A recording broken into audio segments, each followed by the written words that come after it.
Good morning and welcome back. I am J.R. Dominguez and I welcome you to Vista Presents, the basics of lighting featuring Brandy Ruiz.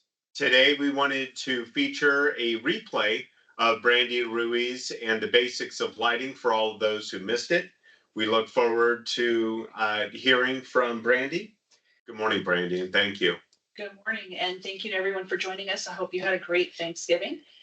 As we said, this is a basics of lighting. It's intended for people that are new to lighting or new to the field of electrical.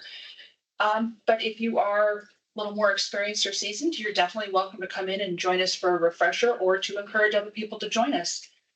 In later sessions, we intend to cover things like LED lighting and terminology for that in detail, as well as types of fixtures and where they're commonly used. But for now, we're going to stick with the basics. In addition to this, we also have a glossary that I've created that you'll get at the end of this session that'll cover some of the terms we've used today, as well as terms we intend to use in later sessions. Just as a reminder, I am studying for or have studied for my LC, but this class is not intended for CEUs. So if you are here for those, unfortunately, you'll not be receiving any today. As for me, why I am leading this class? And the answer is, I really like subjects where science and art intersect. And that is definitely true when it comes to things like lighting. And while I could spend a lot of time geeking out with you over the art of lighting, today we're going to cover just some of the basics of the science. There is so much information about light and lighting that we can't cover it in a single session. And I have no intention of trying just because I would bore you all to tears. What we're going to start with is the very, very basics. What is light? Why we create light? How it's created? The measurements we use to create light, and why those measurements are sometimes different. So, light. We want light. As human beings, we need light. It's actually how our eyes work and are designed to work. But the kind of light really depends on a number of factors. It can depend on where we are, what we're doing, the time of day, and sometimes even our age, our gender, and our cultural background affect the way we want light to appear in a space. So all this terminology for lighting exists to help us define that light. Well, why do we need to define it?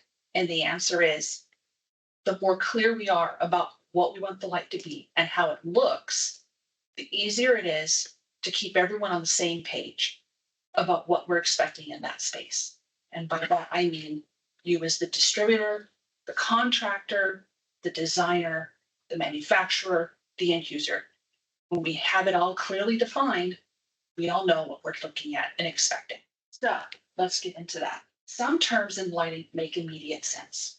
Something like ambient light is light that's around us in general, while an accent light draws attention to an object or space. Light travels in all directions, and we can use all kinds of methods to control that travel. The light is going straight to where we want it to be. It's called direct light, like the desk lamp you're seeing on your screen. If we bounce that light off something, like a wall or a ceiling, it's indirect light, which will be more like a cove or a light that's pointed upward.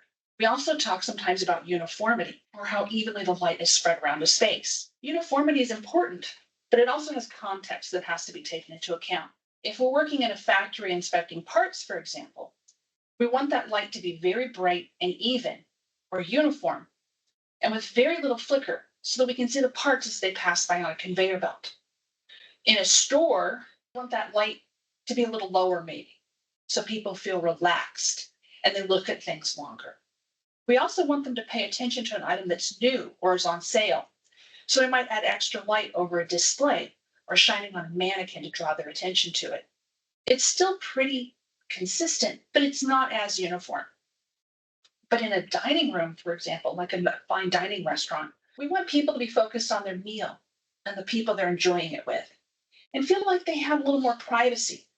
So the lights focus more on the table and less on the room. The darker area around the table makes you feel like the people at the other tables are further away. So your meal feels more intimate and personal.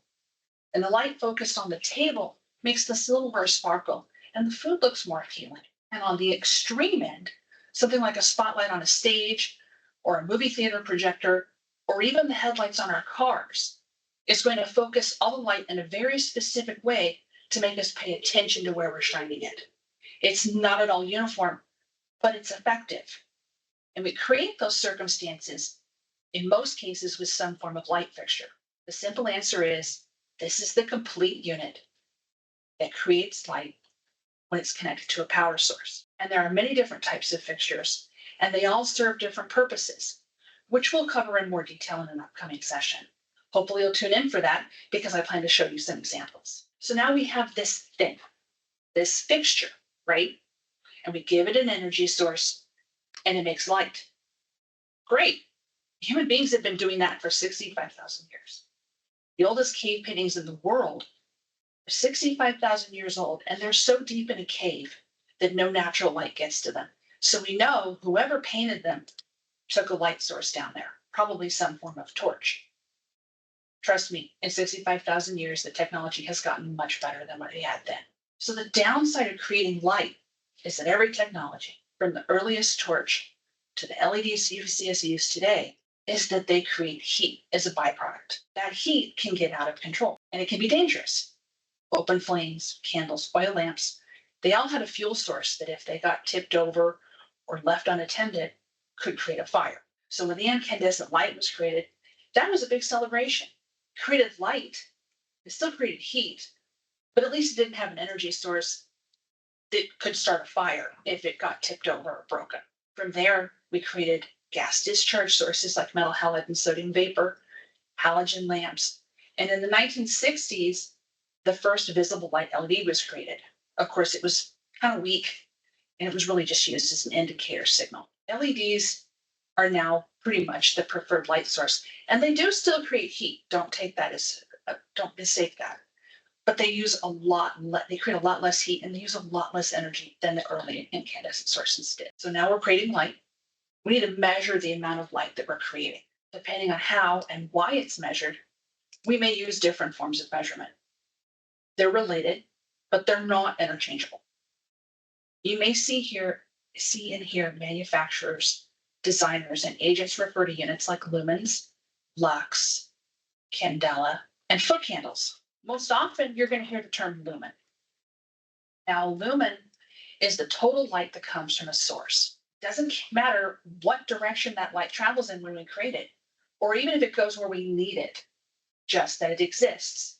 In that respect, lumens are the volume of light. Now, if you're outside the US, you're probably going to hear them talk about lux. What's a lux?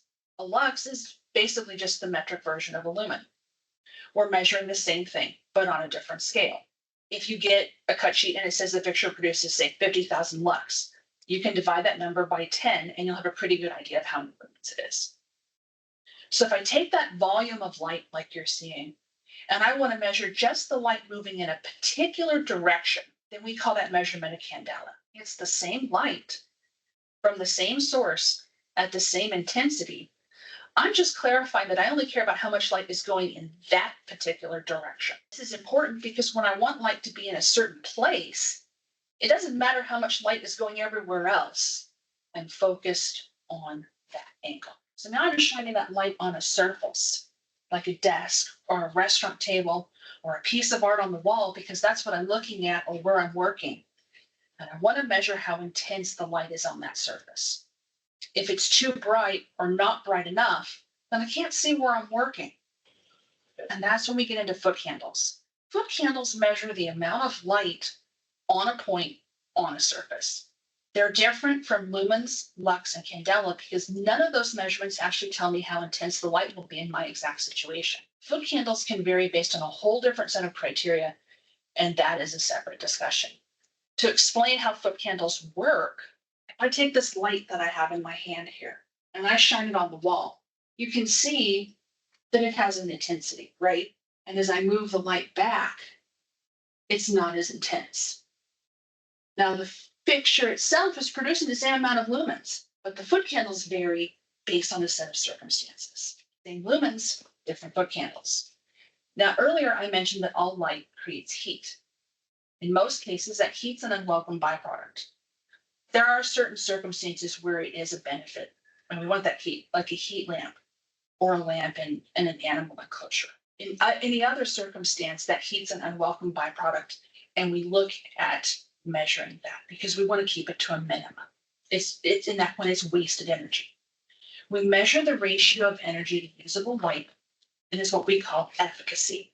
All that means is we look at the amount of energy the fixture uses, which is normally watts, and we compare that to the amount of light it creates, the number of lumens. The resulting number is written as a ratio, lumens per watt, or you may see it listed as LPW. The higher that number is, the higher the fixture's efficacy. Now, that term can be confusing sometimes because there's a similar term, efficiency, even though it's not used as often. What's the difference? I know I wondered that myself. If I took that same light that I used earlier and I put a filter over the front and I shine it on the wall, that filter is going to create less light going out on the wall. Now, there's nothing different about the fixture or the amount of lumens it creates, but I've created something about it that light's being trapped inside of it and not coming out into the space. That is the efficiency. It's the fact that more light's being trapped inside. So that's the end of our discussion for today. I want to thank you all for joining us. There's a lot more technology and terminology to cover, and we're going to cover that later on in another session. For right now, we're going to open this up to questions. Thank you very much for joining us. Again, we will follow this meeting with a terms and glossary of all those terms that Brandy has been referring to.